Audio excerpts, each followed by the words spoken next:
अपने इस खास प्रोग्राम में आज हम बात करेंगे नगर की सरकार के बारे में। मध्य प्रदेश में नगर निगम चुनाव को लेकर बीजेपी और कांग्रेस दोनों ने अपने प्रत्याशियों के नामों की घोषणा के बाद दावेदारी कर रही है। आपको बता दें कि अब घर संभालने वाली महिलाएं नगर की सरकार को भी संभालेंगी। मध्य प्रदेश में नगरीय निकाय चुनाव होना है। 6 और 13 जुलाई को नगर निगम, नगर पालिका, नगर परिषद में 2 चरणों में मतदान होगा। बीजेपी और कांग्रेस दोनों ही राजनीतिक दलों ने इस बार महिलाओं पर सबसे अधिक भरोसा जताया है। बीजेपी और कांग्रेस ने 70% से अधिक टिकट वार्ड के पार्षद प्रत्याशियों के रूप में महिलाओं पर दावा लगाया है। अब देखने वाली बात होगी कि महिलाएं कितना दम चुनाव में जीतने में लगाती हैं। सबसे अच्छी बात है कि दोनों ही राजनीतिक दलों ने 55 महिला उम्मीदवारों को चुनावी मैदान में उतारा है।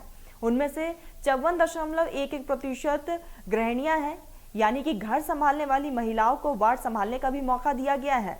अब किसके दाव में ज्यादा दम देखने को मिलता है, चुनाव में जनता ही तय करेगी। मतदाताओं की पसंद कौन है, ये तो मतदाता ही तय करेंगे। लेकिन सवाल यह है कि क्या ये राजनीति विरासत आधी आबादी को आधा साधा जा रहा है? और हम तमाम मुद्दों पर चर्चा करेंगे। हमारे साथ मेहमानों का एक खास पैनल भी जुड़ेगा, लेकिन लोगों को इस पूरे मामले को लेकर लोगों की क्या राय है, जरा वो भी सुनिए।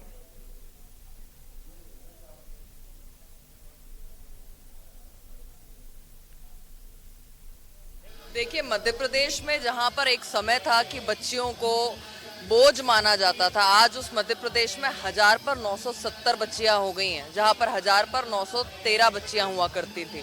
और जिस तरीके से मध्य प्रदेश वो पहला राज्य बना है जहां पर माननीय मुख्यमंत्री जी ने महिलाओं के लिए नगरीय निकाय और लोकल पंचायत के चुनाव में 50% का रिजर्वेशन देने का काम किया था, ये आज उदाहरण प्रस्तुत कर रहा है कि महिलाएं न केवल राजनीतिक तौर पर आर्थिक और सामाजिक तौर पर भी सशक्त होकर बाहर निकल रही हैं और बढ़ चढ़कर हिस्सा ले रही हैं। नहीं, निश्चित तौर पर जहां पर ये समाज का मुद्दा आता है, मुझे लगता है कि लंबे समय तक जनप्रतिनिधि जो लोग रहे हैं वो अपनी जिम्मेदारी को समझते हैं और खुद ब खुद उन्हें सामने आकर इस पर निर्णय लेना चाहिए। देखिए, कांग्रेस पार्टी ने तो शुरू से ही महिलाओं को आगे बढ़ाने का कार्य किया है, चाहे संगठन स्तर पर हो, महिला कांग्रेस के स्तर पर हो या हमारे इस पर हो। चुनाव हमने 50% जो आरक्षण दिया था वो नगरीय निकाय चुनाव में तो कांग्रेस पार्टी की ही देन है, और इसी तरह से हम लगातार महिलाओं को आगे बढ़ाने का कार्य कर रहे हैं। इस बार भी हमने जो महापौर की प्रत्याशी थी उसमें भी 50% से ऊपर हमने टिकट दिए हैं और पार्षदों में भी 50% से ऊपर टिकट दिए हैं। तो कांग्रेस तो हमेशा महिला सशक्तिकरण को आगे बढ़ाने का कार्य करती है और महिला शक्ति पर शुरू से विश्वास करती आई है। महिला सक्षम होती जा रही है, अपनी लड़ाई स्वयं लड़ने में काबिज हो रही है, और मैं समझती हूँ कि आत्मनिर्भर महिला है तो टिकट दिया है पार्टियों ने, और वो पार्षद बनेगी, महापौर बनेगी। और हमारे देश में जितने विकास कार्य हैं, जितना महिला एक घर नहीं संभाल सकती, महिला पूरा देश संभाल सकती है। आप देख रहे हैं अभी राष्ट्रपति, प्रधानमंत्री, सभी महिला मतलब बहुत अच्छी तरीके से डील करती है, घर भी देखती है, परिवार भी देखती है, बच्चा भी देखती है, और उसके बाद राजनीति भी करती है। तो मुझे लगता है कि बहुत अच्छी तरह से सक्षम है महिला हर क्षेत्र को संभालने में। और आज ये बताएं, आपने पहले घर में महिलाएं जो ना कुछ पढ़ी होती थी, अब यहाँ महिलाएं थोड़ा बाहर निकलना चाहती, पढ़ी लिखी महिलाएं आ रही हैं, लड़कियाँ आ रही पढ़ी लिखी, तो वो जो है ना आगे अपना घर पोषण के अलावा बच्चों को पालने के अलावा और भी करना चाहिए।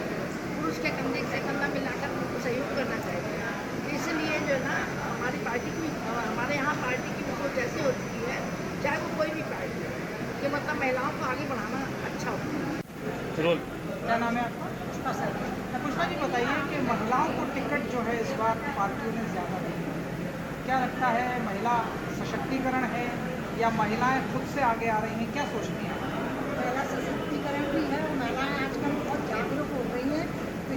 किचन से लेके तो हवाई जहाज तक महिला ही महिला हो गई है। राष्ट्रपति महिला, महिलाएं पुरुष के पीछे नहीं है, जिसमें महिला काम संभाल सकती है अच्छे से, घर घर में जाके एक एक महिलाओं की समस्या निकाल सकती है, जितना पुरुष नहीं निकाल सकता। महिला की पीड़ा को जानती है, इसलिए महिलाएं आगे आ रही है। महिला बहुत।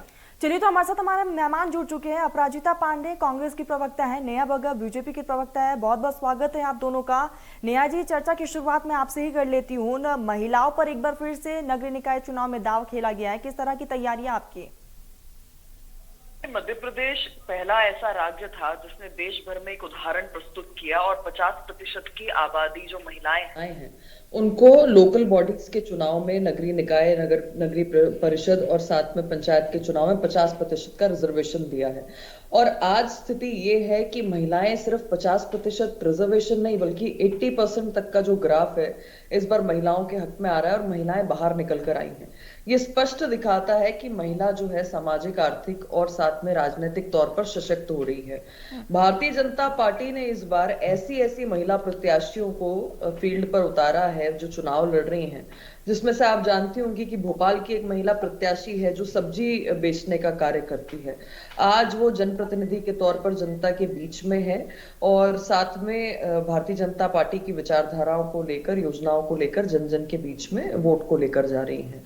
अगर कटनी के वार्ड 27 की आप बात करें तो एक जो शिक्षक दिव्यांग महिला है उसको वहां से प्रत्याशी बनाने का काम किया है।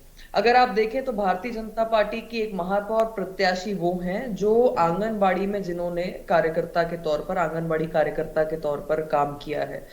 वहीं पर अगर आप ग्वालियर की देखेंगे तो वो पुरानी भारतीय जनता पार्टी के संगठन के विचार और साथ में सरकार की योजनाओं को जनता तक ले जाने का काम उन्होंने किया है।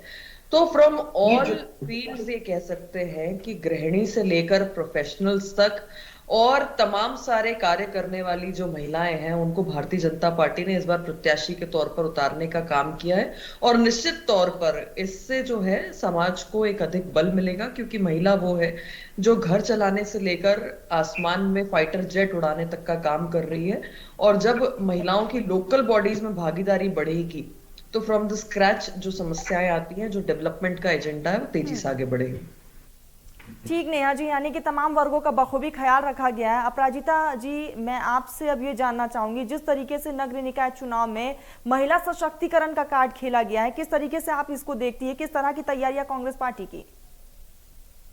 देखिए, कांग्रेस पार्टी हमेशा से ही महिला सशक्तिकरण के प्रति जो उनकी संवेदनशीलता रही है, महिलाओं को हमेशा कांग्रेस पार्टी ने प्राथमिकता दी है। हम कांग्रेस पार्टी में क्या आपको बताएं, आपको पता है, नेहा जी को पता है, सबको पता है, प्रधानमंत्री इंदिरा गांधी जी थी, आज तक एक ही, पहली और अभी तक की प्रधानमंत्री, वुमेन प्राइम मिनिस्टर एक ही रही है। तो ये कमिटमेंट है हमारी पार्टी का महिलाओं की तरफ। हमने अभी जो चुनाव आने वाले 40 पुरुषों को तो 55 महिलाओं को टिकट दिया है, 55। तो ये है कांग्रेस पार्टी का कमिटमेंट टुवर्ड्स वुमेन। और देखिए, जब भारतीय जनता पार्टी बात करती है तो 2-3 चीजों पे बहुत अच्छा है, नेहा जी आगे बढ़े, मैं आगे बढ़ूं, हम सब 7 महिलाएं आगे बढ़े। जो आपने कहा, ये मैं आपको बताना चाहती हूँ, जो घर संभाल सकती है वो वार्डों को भी अच्छे से संभाल सकती है। ये बहुत अच्छा इनिशिएटिव है, मुहिम बहुत अच्छी है और हम दोनों इसको आगे आके सपोर्ट करें, ये बहुत सही है। पर भारतीय जनता पार्टी का थोड़ा सा हमेशा दोगलापन नजर आता है जब भी हम महिलाओं की बात करें। देखिए, जब हमने जैसे कन्या राशि, जब कमलनाथ जी की सरकार 15 महीने में आई, हमने उसको 27 से 51,000 किया। तो ये हमारा कमिटमेंट टुवर्ड्स वुमेन दिखाता है। एनसीआरबी का डेटा जो था 15 महीने में, जो राजनीतिक इच्छा शक्ति कमलनाथ जी की सरकार ने दिखाई, 54% गिरावट आई महिलाओं के खिलाफ क्राइम में। ये एनसीआरबी का डेटा कहता है, कांग्रेस पार्टी नहीं कहती। अब आप देखिए, बेटी बचाओ बेटी पढ़ाओ आंदोलन, ये बातें तो सब बहुत अच्छी होती, बट उसका 90% सिर्फ इश्तिहारों में खर्च हो जाता है। तब एक महिला के तौर पर मुझे दुख होता है। कांग्रेस पार्टी का मैं आपको बताती हूँ, चाल, चरित्र और चेहरा हमारा साफ है जब हम महिलाओं की बात करते हैं। विमेन्स रिजर्वेशन बिल हमने तो पास करा दिया राज्यसभा में, 8 साल से सरकार में है, अभी तक वो बिल पास नहीं हुआ है। ये मैं जानना चाहती हूँ, क्यों बीजेपी भाजपा राजनीतिक इच्छा शक्ति नहीं दिखाती महिलाओं के प्रति कि महिलाएं आगे बढ़े, महिलाओं का सशक्तिकरण हो। आश्चर्य होता है, क्योंकि ये विडंबना की स्थिति क्यों उत्पन्न होती है। हम कांग्रेस पार्टी का अगर मैं आपको बताऊं, फर्स्ट वुमेन प्रेसिडेंट कौन थी, आपको सब पता है, प्रतिभा पाटिल जी। कांग्रेस पार्टी उनको आगे लेकर आई। First women speaker Meera Kumar ji, Congress party किसके कार्यकाल से मैं आपके सामने बैठी हूँ, जैसे मुझे आगे लेकर आए, ये कांग्रेस पार्टी का इनिशिएटिव। और नेहा जी भी भारतीय जनता पार्टी में। ठीक है अपराजिता जी, नेहा जी से जवाब ले लेते हैं। नेहा जी, साफ तौर पर आरोप लगाया गया है कि बीजेपी दोगली है और डबल चेहरा है बीजेपी का। नहीं, मुझे अच्छा लगा कि इनके पास ये बताने के लिए नहीं था कि कौन कौन से वर्ग की महिलाओं को इन्होंने प्रतिनिधित्व देने का काम किया है। जैसे मैंने आपको बताया कि प्रोफेशनल से लेकर गृहिणियों से लेकर आंगनवाड़ी से लेकर सब्जी बेचने वाली दिव्यांग महिला और डॉक्टर्स, इनको लाने का काम भारतीय जनता पार्टी ने किया है। अच्छा है, इन्होंने पहले ही प्रधानमंत्री, महिला प्रधानमंत्री की बात की और किसका नाम लिया? इंदिरा गांधी जी का नाम लिया। मुझे बताइए कि नेहरू गांधी परिवार से कभी बाहर निकल कर आ पाए क्या? चाहे प्रधानमंत्री की बात हो और चाहे इनके राष्ट्रीय अध्यक्ष की बात हो।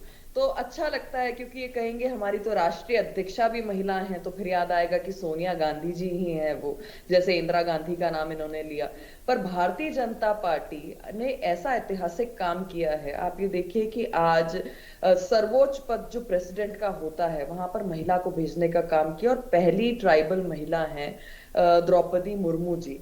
और उसकी खिलाफत करने का काम कौन कर रहा है? उनके खिलाफ प्रत्याशी कौन उतार रहा है? उनके खिलाफ प्रत्याशी कांग्रेस पार्टी ने उतारा है और इनके कुछ सहयोगियों ने उतारा है। तो इनकी जो सोच है महिलाओं को लेकर ये स्पष्ट दिखाती है। बहुत पीछे जाने की जरूरत नहीं है। 28 का जो उपचुनाव मध्य प्रदेश ने देखा था उसमें एक महिला प्रत्याशी के लिए कमलनाथ जी ने आइटम जैसे शब्द का उपयोग किया था। उससे थोड़ा और पीछे चले जाइए तो 18 के आपको चुनाव याद आएंगे। उसमें कमलनाथ जी ने अपने प्रत्याशियों के टिकट वितरण में महिलाओं को कहा था कि महिलाएं तो जो है वो ठीक है। अपराजिता जी सुन लीजिए, नेहा जी जवाब ले लेते हैं। नेहा जी जवाब ले लेते हैं। अपराजिता जी जवाब दीजिए। गांधी परिवार के इर्द गिर्द ये पार्टी घूमती है, साफ तौर पर आरोप लगाया गया है। देखिए मैं आपको बताती हूँ, देखिए ये कितनी गलत बात है, कितना दुर्भाग्यपूर्ण है। इंदिरा गांधी जी गांधी परिवार से हो या ना हो, वो विश्व में उन्होंने भारत का डंका बजवाया। क्या ये हम और नेहा जी अस्वीकार करेंगे? उन्होंने पाकिस्तान के 2 टुकड़े कर दिए। इससे बड़ा, इसमें आपको गांधी दिखेगा? या फिर मुझे पता है कि नेहा जी भी इस बात से इत्तेफाक रखेंगी और वो भी प्राउड होंगी कि एक महिला प्रधानमंत्री का कितना बड़ा ओहदा था।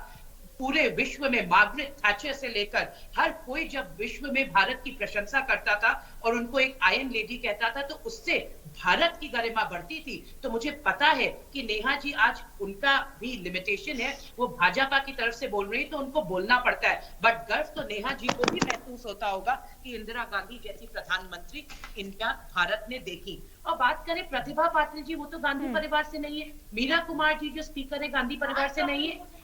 आप जब द्रौपदी मुर्मू का नाम ले रही हैं, वो तो हम पहले ही कर चुके हैं, सालों पहले कर चुकी है कांग्रेस पार्टी। और जो नेहा जी कह रही है कि हमने बताया नहीं कि किस तबके से हमने टिकट दिए, क्या है, तो वो मुझे लगा कि पहले मैं इतिहास बता दूं पार्टी का।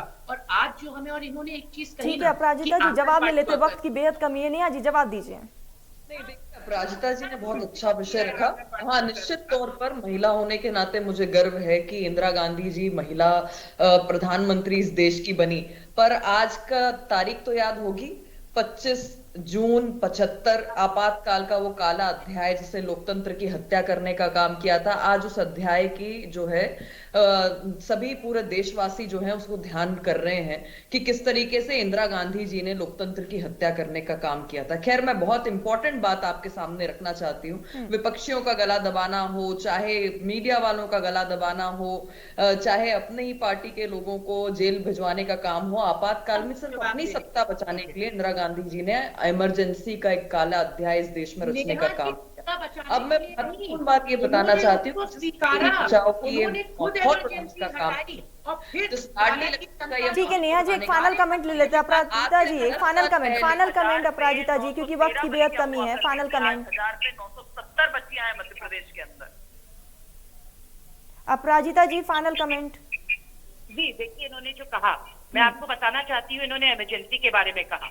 तो हम राहुल गांधी ने चाहे उसको स्वीकार किया, उसके लिए भारत की जनता से माफी मांगी। ये कभी गोधरा को स्वीकार करके माफी नहीं मांग सकते। ये वापस की पार्टी है। और सेकंड चीज, इंदिरा गांधी के लिए इमरजेंसी लगाई। अपराजिता जी बेहद वक्त की बेहद ज्यादा कमी है। नेहा जी, अपराजिता जी आप हमारे साथ जुड़े, आप दोनों का बहुत बहुत शुक्रिया। तो साफ तौर पर वार पलटवार का सिलसिला जो है वो साफ तौर पर देखने को मिल रहा है। फिलहाल रुकते हैं यहाँ पर एक छोटे से ब्रेक के लिए। ब्रेक के बाद जल्द हाजिर होंगे।